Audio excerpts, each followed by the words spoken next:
like the way you let the story sit. They each speak for themselves.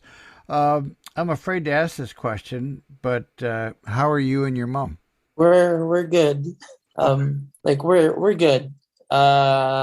Last week we actually had a long chat about the documentary because a publication wanted to talk to her, but she didn't want to revisit that past anymore. It was one of the decisions in her life that really impacted her family. To those who are going to be listening, and some people probably heard of this already in some of my interviews in the past, but my parents got separated after that, and me and my sisters grew up with my grandma. And I think, there was a time in my life that I harshly judged my mom because of that decision. And just seeing her now and being able to talk to her about it, I guess in a more casual way, is nice. And I'm just glad that I was able to, forgive her and also forgive myself to what I've done in the past. Thank you for sharing that. I can relate just a little, having grown up with my grandmothers for different reasons, and that's a gift in itself as well. Yeah, I think it forced me to grow up a little bit faster. Yeah. Yeah. I had to step up, to be the responsible one, to be the person who would show his siblings that these are the good things and these are the bad things, kind of thing. Because growing up, we never really had parental guidance directly from our parents. It was really from our grandma. And being able to, do that until today, yeah, there's something to be grateful for. Even if it was a bitter experience in the past. What was the reaction to the documentary from the people that were in it? It was awesome actually. Once that documentary came out, we did a couple of premiere and screenings online actually through different film festivals, and most, if not all, I'm sorry, actually all our participants in that documentary, they were so happy. They were so happy to see their faces on that big screen. They felt like they were celebrities, to be honest. We have one of our main subjects, Maria. She even put up her own Facebook Live and kind of streamed her reaction to the film. And with that, it kind of created somewhat of a community, to be honest, especially now that we're continuing to do work with this film. So it was great. It was a great feedback, Kent. Yeah, it was really good. I guess one of the most touching reaction from one of our participants during our first screening was when she called me and told me that she was really grateful for the opportunity, and at the same time she realized that it was almost like a therapy for her, Yeah. to talk about what she's experienced in the past. So, something like that is great to hear and great to see. Because after that world premiere, the Filipino community just backed us and spread the word on social media as much as they can. It was really great. So what's next for Kalinga? What can we expect? To continue to grow this community and educate people about this issue. And we're hopeful to do that through our impact producers at Story Money Impact. Through that program, we were able to kind of pitch this idea, pitch this story to different organizations across Canada and also across the world for their support. So we're hoping that we would be able to hold a couple of more screenings in the city, but also on the East Coast in other countries, just so that we could tell these stories to a much wider audience and create an even bigger conversation. How do we see the documentary? We're playing in a lot of, so far, we just finished our pitch summit with Story to Action, with Story Money Impact. Yeah, with that said, I think the community leaders who have put in their pledges are still in the process of organizing these screenings. But for the meantime, we're going to be playing in some film festivals. In the US, we actually just played in Philadelphia. We just finished playing in Hawaii as well, International Film Festival, where we received an honorable mention for Best Short Film Award. And we're going to be playing in Guangzhou, China soon, in Macau, and also in Seattle. So most of these festivals are going to be, online, so it is accessible. But with Kalinga as an IP, Robin is quite keen to do it, hopefully, as a feature project later. Still up to discussion.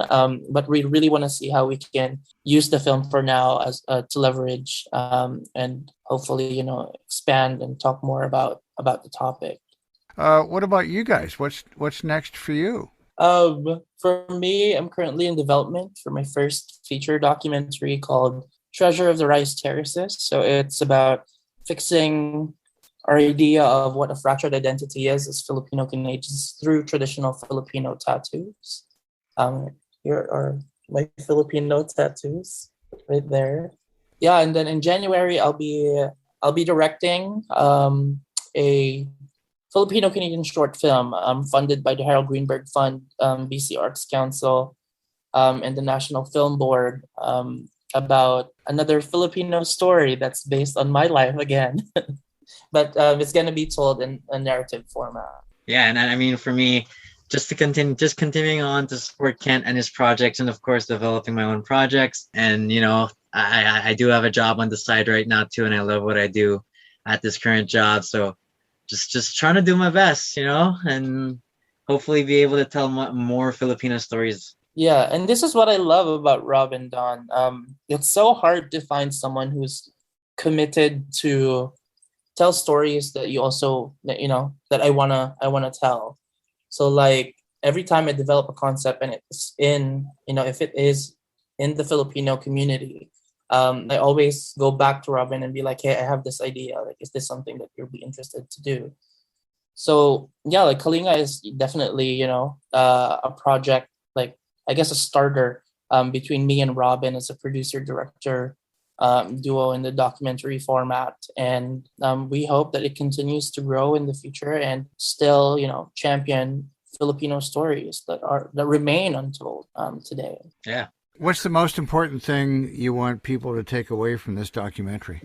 I think it's more of what can we do? What can our audience do to help with this issue and continue telling these stories? I think that's a good question. And honestly, there's just so many answers, and there's just so many ways you could kind of approach that question, to be honest. From my end, honestly, I think one of the things I would say is just to kind of appreciate and be more open and patient with these caregivers and nannies. They do a lot. They do a lot for everyone here. They sacrifice their time with their own families to be with other people's families, and they're going through things too. And I think if we're just able to be a little bit more nice, a little bit more kind to these service workers, that it's one less thing they have to worry about. Kent, anything to add to that? Yeah, I guess I just want people to be more respectful in general. Whatever we do, acknowledge their presence, be more educated. I would like to ask my fellow Filipinos to be more respectful. This is not the type of job that you just, look down upon. It's a job that is as professional as a doctor, as a lawyer, and any other professions. It's a job that people are passionate and also committed to do. And they need to understand that it's not dirty and it's okay to take care of other people. Like, what's not okay is, I guess, the idea of us not being sure if who takes care of these people who are taking care of other people. I really want to thank you both for taking the time to talk about Kalinga. Kalinga is a beautiful documentary. No, thank you so much, Don. Thank you for having us. Yeah, it was a great talking about this. I hope we get to do this many times over your careers as you develop more documentaries and more filming. We've been speaking with Kent Donguines and Robin Macaboulis about their documentary Kalinga. To find out more about their work, you can watch the trailer on YouTube, which is Kalinga or Care, and you can also join them on Facebook under Kalinga Documentary. That's another edition of the Conversation Lab. This radio program and podcast is produced by CFRO-FM in Vancouver's downtown east side. We're on the territories of the Squamish, Musqueam, and Tsleil-Waututh nations. Our gratitude and thanks to them, as well as to the many not-for-profit organizations, community groups, and change makers around the world that support this program. If you enjoyed today's conversation, please consider becoming a member of Co-op Radio to support this program and the many others produced by hundreds of volunteers.